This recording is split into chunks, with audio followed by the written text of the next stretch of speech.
laws of the road are designed to promote smooth flow of traffic and prevent crashes, injuries, or fatalities. If everyone obeyed these laws, there'd be no need for enforcement. I'm Steve McDaniel, a retired Pennsylvania state trooper.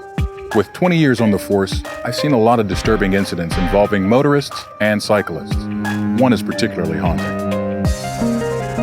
A young boy went for a bike ride with his friends. He wasn't wearing a helmet. He followed the group across the road without paying attention and rode directly in front of an oncoming vehicle. The collision resulted in severe brain trauma, which led to the boy's death.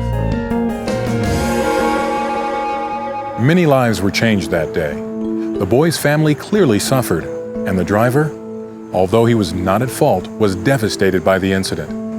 Based on the slow speed of the car, I can say with a certainty that a helmet would have prevented his death.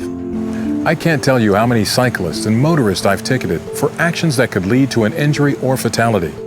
While the fines are a deterrent to committing offenses, I want to talk about the real purpose of the law. It can be explained with two questions. Do you want to go home in the same shape you left the house this morning?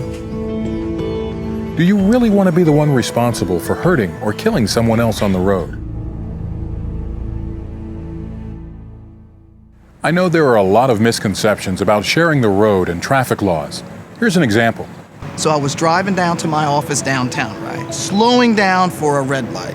This idiot cyclist comes weaving through the traffic and then cuts right in front of me. I almost hit him. Come on, man! Unbelievable! I hit the horn and yelled, but the guy just looked back at me and then he took off and ran the red light. He almost got hit again. Unbelievable. What's wrong with this guy? This is a classic example of how a bad situation gets worse. The cyclist rode unpredictably. Without signals or communication with a motorist, the cyclist put himself at risk. On the other hand, the driver should not engage in road rage. These altercations can escalate and do nothing but cause more bad decisions, like the cyclist running the stoplight. Drivers need to take responsibility, even if others on the road make them angry. Here's a tip. The initial flash of rage you feel lasts a second. After that, you control your response. Choose carefully. I ride my bike every day to the school where I teach.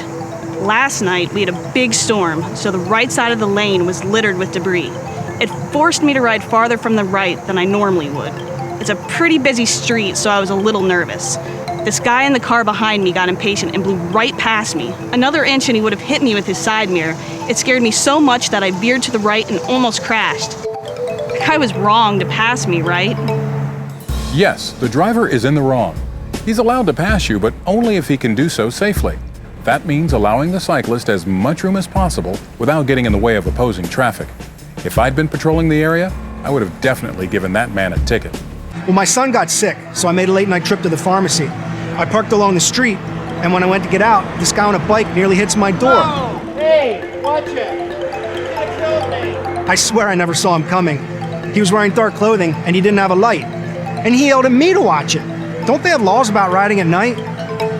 So we've got a near miss between a preoccupied driver and a cyclist who's not visible.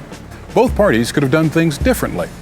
By law, cyclists riding at night must have a front lamp that can be seen at 500 feet, 2 amber side reflectors, and a red rear reflector.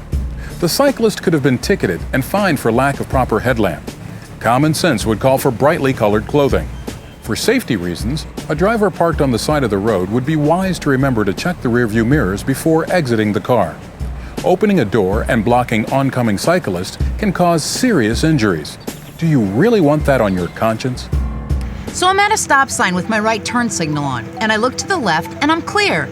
And then I start to pull out, and out of nowhere, this woman on a bicycle riding on the wrong side of the street is coming right at me. I almost hit her. Stupid. I told her to get on the sidewalk. Hey, get on the sidewalk! That's where she belongs, right? First of all, it's not always legal for a cyclist to use a sidewalk, particularly in a defined business district. In any case, the cyclist has a right to use the road, but the cyclist is guilty of riding on the wrong side of the road, against the direction of traffic. She should be riding on the right. The other day I agreed to let my son ride his bike to school, and shortly after we left, I saw his helmet sitting on the couch.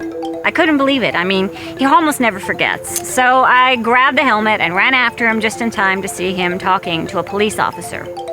I showed him the helmet, and I told the officer that my son just forgot it. But he wrote me a ticket for $25 anyway. Why do you have to do that? The helmet law in Pennsylvania states that children under 12 must wear helmets at all times while on a bike. So parents, instead of treating helmets as an afterthought, it's best to make them part of your kid's pre-ride routine. And if you wear your helmet, you'll set the right example for your children. We've covered a lot of territory here, so let's review. Here are the most common offenses by cyclists, all ticketable with fines. Riding against the direction of traffic, failure to stop at stop signs or red lights, riding on the sidewalk, no lights at night, no helmet for children under 12. Here are common motorist offenses which can lead to a citation: aggressive driving behavior, failing to yield, following too closely, passing too closely. The bottom line, cyclists are entitled to use the roadway in accordance with all the other rules of the road. So share the road, treat each other with respect, avoid hostile confrontations, and obey traffic laws. Look, I was a police officer for 20 years, and I've been riding a bicycle longer than that. I've seen crashes that have changed families' lives forever. Many of them could have been prevented. The law is designed to protect people, and even though I'm no longer on the force, I'll do what I can to promote safe streets by being an example to others. I want kids in my town to know that they can ride to school safely. Do your part. Share the road. The Pennsylvania Safe Routes to School program enables and encourages children to walk or bicycle to school.